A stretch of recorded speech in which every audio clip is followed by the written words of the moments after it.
everyone, welcome back to Steve. Preview. First of all, apologies for not doing the match reaction for the Burnley game. I'll give my quick thoughts on that later. First of all, apologies for not doing that. And apologies. I didn't actually watch the game. I watched the first half and I went to sleep. This wasn't on my mindset to do it. And also, it didn't help that in India, they don't really broadcast the Carabao Cup on TV. So, yeah, that didn't really help either. So, it was a May's goal, but it wasn't really comfortable for me.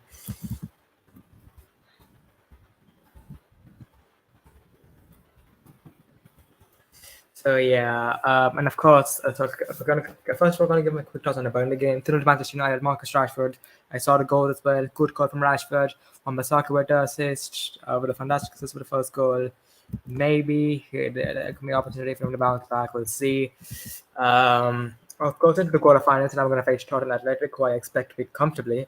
And that means we'll probably go to semi-finals, and that's pretty far into a competition. So I think we should try to go for the Carabao Cup now. I think we should try to win it, and if we can win it, that'd be great for us because we can finally end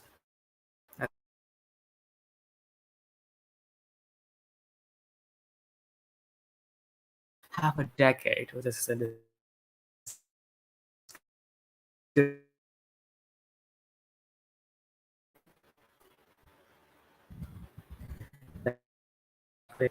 that the drought could end World Cup if we hopefully win it. If Man City win the cup, we'll be all capable of hitting City. Yeah.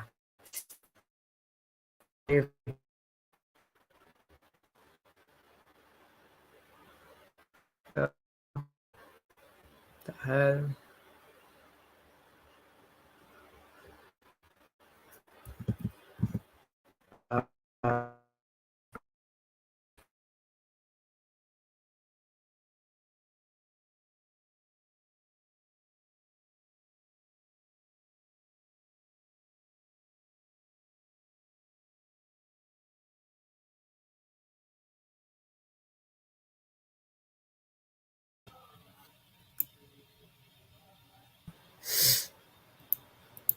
Hello, can you hear me? Yes.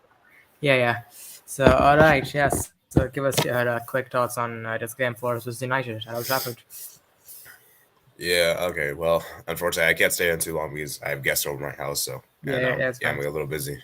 Yeah, and obviously, it's a Monday after all. But yeah, I mean, I think this is a game United probably should win. Nottingham Forest, they spent so much money, and it would be so sad if they go relegated just because of all the money they spent. Yeah. However, I will say this. Though. World Cup hangover could actually come into play because Brighton did just get a draw today against Spurs. Sorry, Brentford did actually, not Brighton. Oh yeah, sorry, Brentford. But yeah, like you're right. It was like maybe like the first game back, like you guys could really struggle. I mean, against Burnley, I didn't really see that, but I mean, who knows? I mean, I'm pretty sure Varane and Martinez won't play as well. They'll be rested until for the Wolves game, but I do still expect a comfortable win for Manchester United.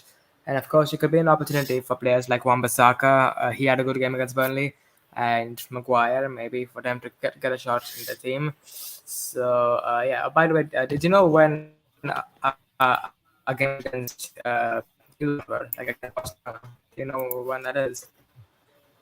Can you repeat that because I think there was like I think there was some robotic noise I heard or something. Okay, sorry. Like, do you know when our game against Barcelona is? Oh, Barcelona. I think that's like February 16th. Okay. Then that's far away. Yeah. Yeah. So yeah, and also I think with Spurs dropping points today, like I think the only team we can catch right now in the top four is Spurs, because City won't slow down. Arsenal and Newcastle don't look like they're gonna slow down. So we have to at least get in we have to get in our top four. And I think right now the only way we're gonna do that, I think, is if we have to catch up to Spurs, and when we're given opportunities like these to close the gap between us and Spurs, we have to take them. Yeah, top four. I did preview this on my channel. It's a very competitive race, because even Chelsea, I know they're bad right now, but they could still get top four. They're still in the mix. I guess Brighton's still technically in the mix, although I think Brighton will drop off the second half of the season. Yeah. By the way, and Newcastle. Yeah, sorry to interrupt, but I'm pretty sure Nkunku's going to Chelsea. So is that a summer deal or will it go in January? The summer deal. All right. So and also this is going relating a bit of transfer news, but as a neutral, who do you think Manchester United should go for as their Cristiano Ronaldo replacement? Hmm, that's a good question, actually. I mean, Well, for I did. me, like, Yeah. yeah, sorry to interrupt, but like, I'm just giving my thoughts real quick. For me, I would go for João Felix because I think he's a fantastic young player, and it wouldn't be a permanent deal; it would be a loan deal. So that way, we could have a striker for 6 months and then go for like a big striker in the summer. Yeah, and then maybe buy him if he does really well. Yeah, but he'll be very expensive. Yeah, well, I mean, you could do a loan to buy. That'll probably cheapen the deal, right? I guess, but it'll still be probably around 60, 70 million. Yeah, I mean, that's a lot better than paying 100 million, Yeah, right? true. But so who do you for? But who do you think we should go for? Mm. Yeah, well, I did hear you guys were linked to Gonzalo Ramos, but the thing is, like, as good as he was, it's just one game. Like, I don't know how much you can read into that. And for me, I want to see what he does with Benfica in the knockout stage. That's why I'm going to judge him by, because let's be real, like the group stage, like Juventus were terrible. Makeba Hafia, you expect them to beat them, and against PSG, I don't think he scored against PSG, if I'm not mistaken. So Mm. I think let's see what he does on the knockout stage. So personally, for me, wait, is this for the January window or for the summer window, or for either? January. Oh, then no. And then I did hear you guys were really linked to Gakpo. Yeah. For me, I think I mean, yeah. Gakpo is good. Don't get me wrong, but he kind of phased away after the second phases of the World Cup. He wasn't that good. I mean, So in my opinion, I would still go for him because even I mean, if you look at the numbers in the Eredivisie this season, I mean, he's been out and right the best player in the league this season. And I mean, if we spent 85 million on Anthony, whose stats were far less impressive compared to Gakpo this season, spending 50 million on Gakpo doesn't really sound as crazy. yeah, that's true. It's just that I feel like you guys because he's a winger and a striker basically, right? He could play as a Yeah. left wing. I mean, that's So the only thing. That's the only thing I'm worried about is because, like, who can he play? I know he can play as a striker, but can he be our main striker? Can he be the guy to lead our forward line for like next 5 or 6 years? And that's why I would go for Felix because Felix he is an out and out striker, and even if that deal doesn't work out, you can still go for someone in the summer. But I think Ten Hag probably wants Gakpo. So I mean, if Ten Hag wants Gakpo, then we should go for him. I don't know. Yeah, it's just that players that could do so well in the league may not do so well. I mean, look at Darwin Nunes for instance. Like we were looking saying how good he was after one season in Yeah. the Liga NOS, and look what he's doing for Liverpool. I'm not saying he's been terrible, but he's definitely not I been mean, as good as people expect him to be. I mean, funnily, the similar thing happened to João Felix. I mean, like obviously it happened at a much younger age, but he was doing very well for Benfica, and he went to Atletico Madrid, and it's been very up and down for him there. Yeah, definitely. Although to be fair, I do think that that's more of Atletico because let's be real, Atletico players this Yeah, season, but most yeah, of them true. been bad. So Yeah, you true, know, true. And also, of course, Enzo Fernandez is a player who everyone's been talking about since his performances at the World Cup. And, okay, I'm just gonna give like real quick. I'm gonna might give a bit of a controversial opinion here. I don't actually think he's won the gold, the young player of the tournament, and I would have given it to Julian Alvarez, but that's besides the point. Um, so yeah, but Enzo Fernandez, where do you think he'll go? Because right now his price is ridiculous. So I think only very big clubs can go for him right now. I think right now what's gonna happen is that he will stay for the remainder of this Benfica season. And I think he's gonna make a move in the summer.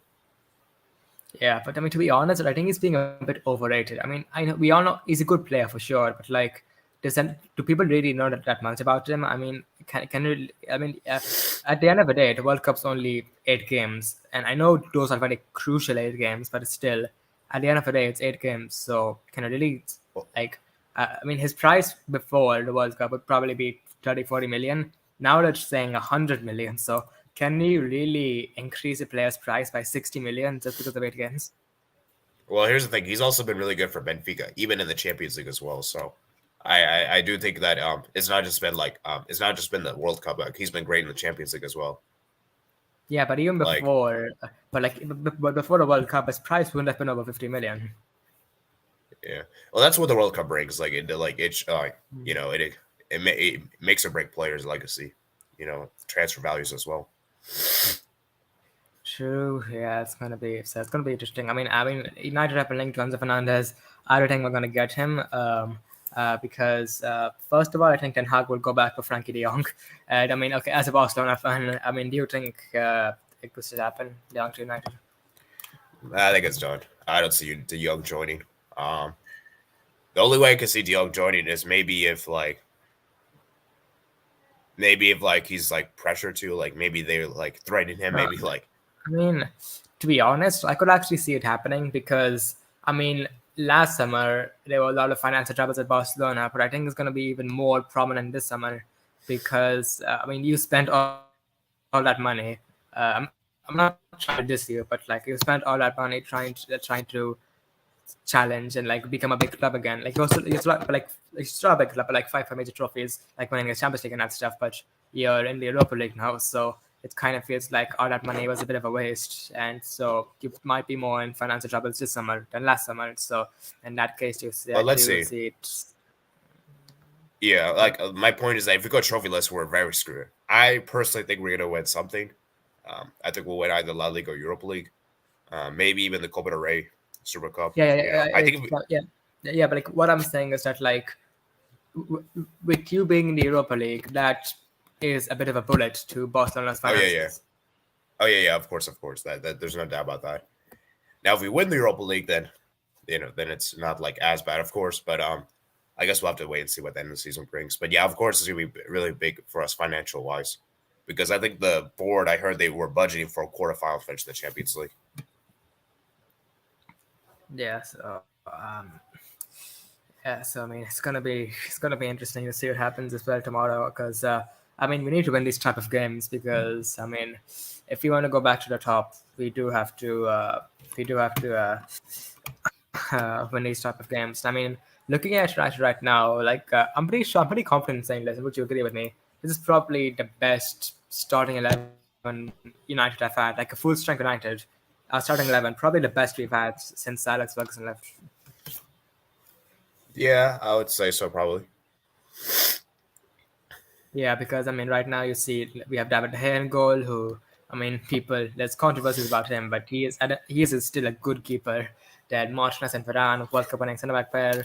Then Luke Shaw, Delo, and then Casemiro, Eriksen, and Bruno. Also, of course, a midfielder is a very important position because Eriksen is good, but what I found with him is that he struggles defensively, and there've been games where against like City and those type of teams we get overdone in the midfield because Eriksen just can't handle them physically.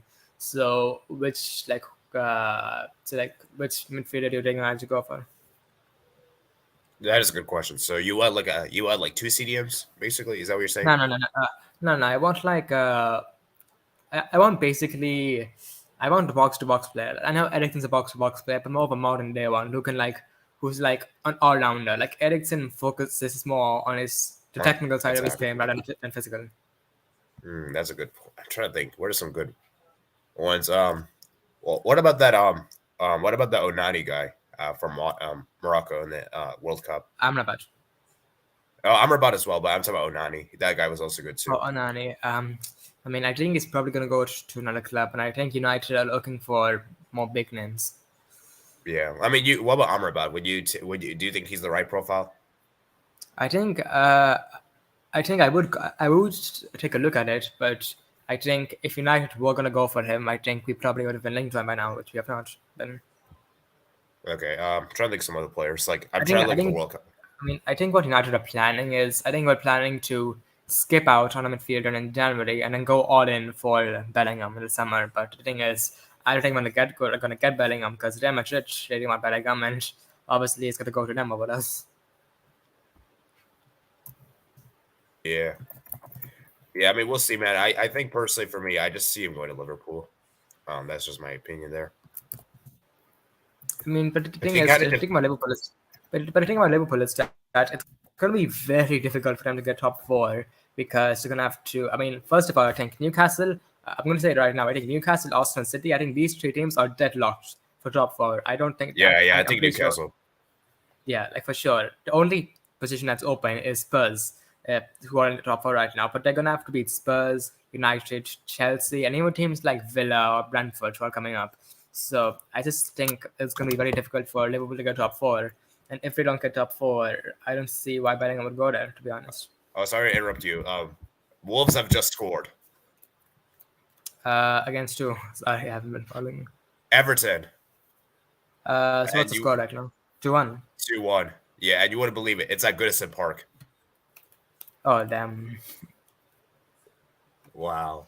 That's not too bad for them. But yeah. So, but yeah, as I was saying, I think Bellingham. I don't see him going to Liverpool because I don't think Liverpool are going to get up one. I mean, it's difficult to say. I The mean, reason why I I think, suppose also. I mean, also one. Sorry to interrupt, but I think one key factor is the new owners because Liverpool and United right now we will not be the same as we are right now in the summer because then we'll have major investment and we'll be able to compete with City, Chelsea, and PSG for for big signings like Bellingham and Kane and signings like that. yeah. I mean, personally, for me, the reason why I think Liverpool gets top four is that I think they'll go out early against Real Madrid in the Champions League. And from that point on, because I just don't see it beating Real Madrid. And I think they'll have all the focus on the Premier League. And whereas for you guys, the big concern I have for you guys, I think you guys will be so focused on the Europa League. I think the Europa League will be your main ambition. Yeah. And I think you guys will prioritize that over the Premier League. And I That's mean, just why right I now, think. I'm pretty sure we're gonna go for the Carabao Cup as well because right now, Yeah. quarterfinals against Charlton Athletic, which we probably win. So semifinals, so we're gonna go for the Carabao Cup. Might even go for the FA Cup. We're gonna go for all of these competitions. And if you don't get the signings in January, I do agree with you. We are screwed for top four. Yeah, that's why I said, like, I think you guys will prioritize the Europa League more. I think you have a very manageable path because right now, honestly, as a Barca fan, I'm not confident to beat you guys. I'm not confident right now. Not confident whatsoever. So, obviously, Yeah. maybe the next months it will change, but right now, I give the edge to you guys. And it's not being pessimistic. I just think the big difference is the manager quality. I think the manager quality is superior, and I think You that's what's think really, yeah, so? You think Ten Hag's really that much better than Xavi? yeah. As of right now, he's more experienced, and True, I think it's, but yeah. I think we okay, saw like what I happened in the was, Champions. yeah, but do you think Ross are making any signings in Germany? Yeah, I don't even think we're making signings. Yeah, I mean it makes sense. I mean, you went all out with signings in the summer, so Yeah, yeah, and and yeah, so it's I mean, but what about Chelsea? Couldn't because they're probably gonna make signings in January, so yeah. But I think they already made a sign. I don't know if you heard. There was this I forgot which club. I think he came from yeah, Gold. he's from Molde, I think. Yeah, 20 goals, 20 years old, I think, something like that. Yeah, he's like the next Ivorian. People are saying the next Didier Drogba. Uh, wait, I can actually get his name right now. Hold on. But yeah, they also made another signing from Brazil, I think, a midfielder. Oh, they did. I didn't hear about that. Yeah, okay. There's yeah, his name is David Fofana. Yeah, and I think they got a new technical director. I think Marina has been. I think she resigned. Yeah, it's big. It's big. Big moves by Chelsea there. Yeah, and then Oh, okay. obviously for Okay. Spurs. Sorry, yeah, sorry to interrupt, but the Brazilian player they signed is Andre Santos. Yeah, and then for Spurs, I just don't know how I could trust him. Like I can't trust this club. I'm sorry. Like this club is a. I just don't trust them. That's why I don't think they'll get top four. So Yeah, I mean, yeah, it makes sense. And I mean, one player who I think we should go for, in my opinion, because I also think we need a centre back because I think if Lisandro or Martinez get injured, sorry, if Lisandro or Varane get injured, then we have to put Maguire ended up at centre back, and then suddenly,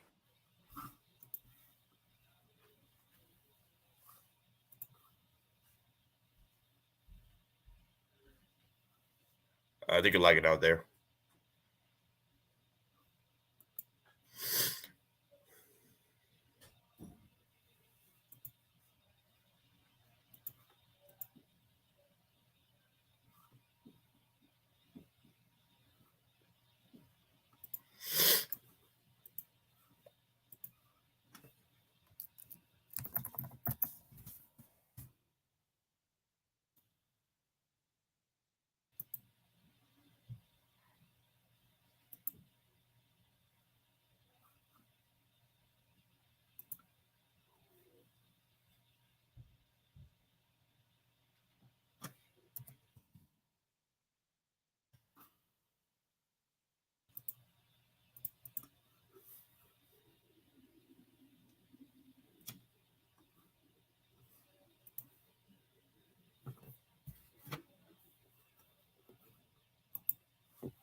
back. Really sorry about that. I'm actually at a train right now and we don't have access to Wi-Fi, so I have to use data. Sorry. So yeah.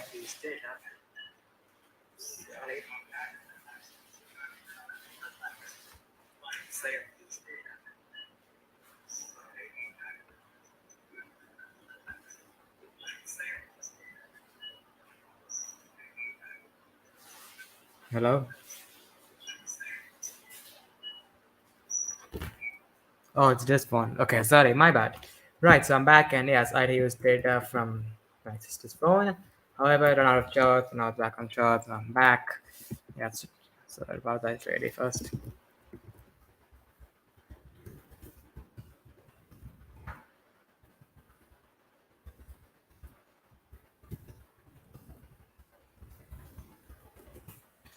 Right, so getting back on topic, Manchester United. So yeah, discuss some stuff I did in last conversation, but now it's time to talk about this game. Starting probably talking about this game. Nottingham Forest, they've been a bit shy this season, even with all the signings. I think just a bit too much.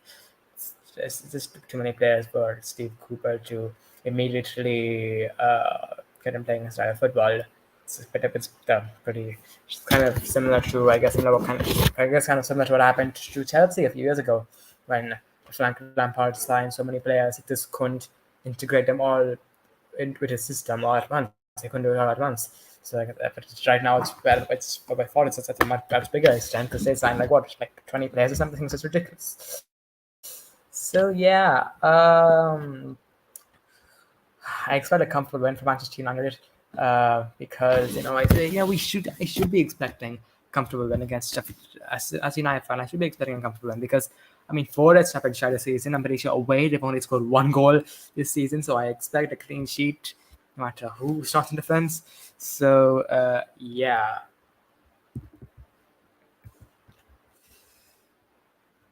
So yeah, I think it's about time I guess to the starting 11. For that's I would pick for this game against Forest. So yeah,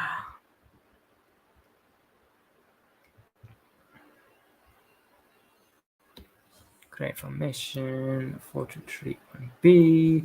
Right, here we go. If it was just load there. In goal, of course, has to be David De Gea. Different conversations about him getting a new contract. I think the condition is that he needs to take up what the hair wants, that to take a pay cut, but he wants to be United's number one, which I think is a fine. I think that's perfectly fair. The man from David De Gea, that at the end of the day, the only thing that matters is that we get his wages down, right? So, yeah. So I'm like pairing Maguire, Lindelof, worked against Burnley. I expect him to do well against Forest as well. And we have to play. Sorry, we didn't play. Sorry, we didn't start against Burnley. Sorry, Maguire didn't start. Lindelof and Casemiro started at the back. And I don't really want McTominay to start this game. I just don't. McTominay just hasn't playing. That's just not been playing well recently at all for Manchester United. Just overall this season, he hasn't even been playing well. He had a good run for like a few games, but then he just fell off. So yeah, I want Casemiro to be in the midfield and with Maguire being back. That allows us to do that. Maguire's back as well. Yeah, if you guys don't know, he trained today with the team. At left, not Lindelof, at left back, look, Shaw. Right back, Diogo Dalot. Wait, no, sorry, I think it has to be Wan-Bissaka actually. Oh no, I will go for Wan-Bissaka. I'll give him another go. This game.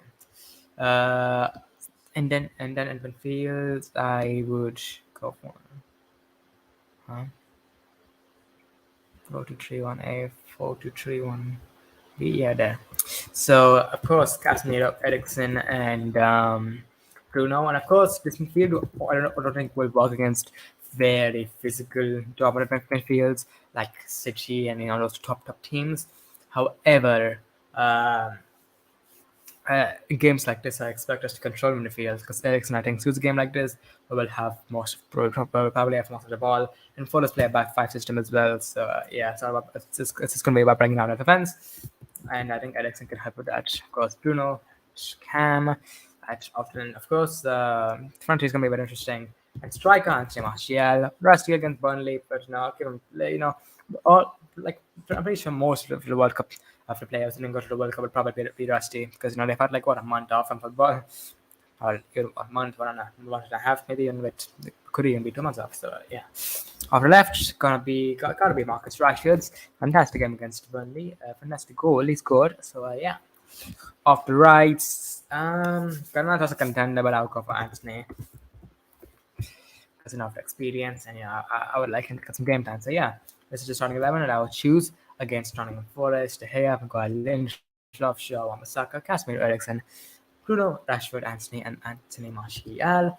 So yeah, my score prediction for this game: 3-0 to Manchester United. I expect a clean sheet. I expect a lot of goals from United, and yeah, I expect a comfortable win.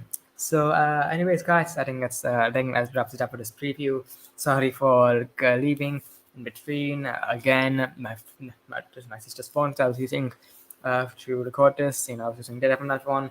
It discharged, and now it's back on charge. So yeah. So yeah. Also, I will not be doing a watch along tomorrow because, first of all, I have limited data on my phone, on my sister's phone, on my mom's phone as well. I have limited data, and I want to use that data for them. I want to use mine and my sister's phone and my mom, if she allows me, they allow me to record the match reaction. And I don't want to risk it with the watch long because I think I would extract all the data from all three of the phones. I'm allowed to use all of them. So yeah. Also, it's pretty late at night, so I probably won't be in the best condition to do a watch along. So yeah, I will of course do match reaction, and I will not give a match reaction. I will do the match reaction this time, so don't you worry about that, lads. So don't you worry about that, guys. So yeah, anyways, guys, it's all for today's video. If you enjoyed, make sure to smash like button, subscribe if you are new, turn on post notifications to be notified when my next video. And yeah, I'll see you guys later.